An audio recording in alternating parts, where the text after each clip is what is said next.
Is my book idea good?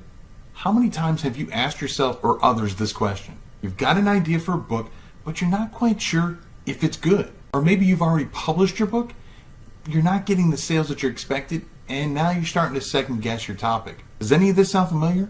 Today I'm going to share with you 3 ways on how you can see if your book idea is good. Now, just to be clear, this goes for fiction, nonfiction, and even low content or no content books.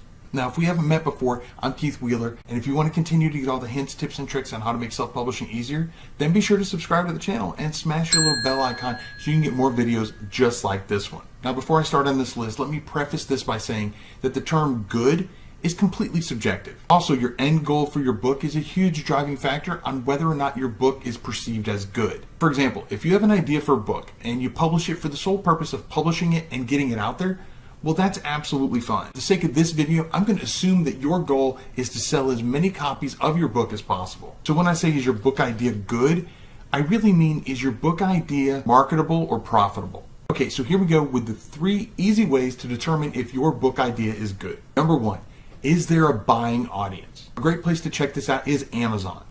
You can have the most interesting book in the world, but if there's no one looking to buy it, it probably won't be very profitable. Now, the way to tell if there's a buying audience on Amazon is look up other types of books similar to that on Amazon. If you click on the book, you go about halfway down, there'll be a product detail section, and you'll see the BSR, the bestseller ranking.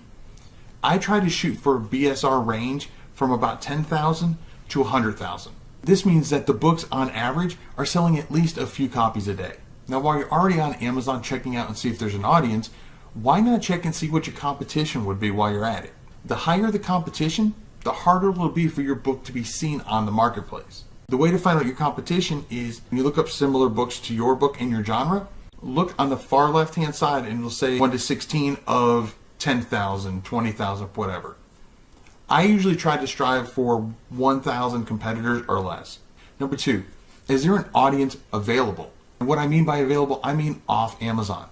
Places like Facebook groups, LinkedIn, subreddits, blogs, places like that.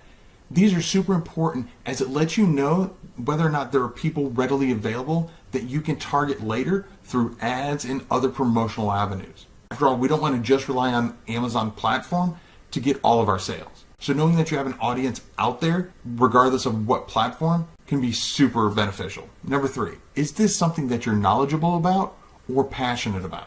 The best way to make money selling books is to publish great content. Again, whether it's a novel, a short read, or even a puzzle book, if you're knowledgeable and passionate about the topic or genre, then you'll be way more willing to put in the time and effort it takes to put out a good book. You'll research what you don't know. You won't skimp on getting that great book cover. And overall, you'll put out a better book. So if your book idea is not something that you're really passionate about, or not something that you're knowledgeable about, or not something that you're willing to do the research that you need to make it good, again, even if it's a puzzle book, then it may not be a great idea for you at this moment in time.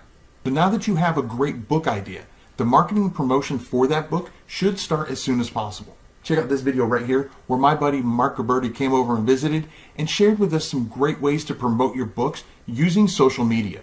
Or you can check out this video that YouTube has lined up and they say you'll love. I'll catch you in the next video, and remember to write right.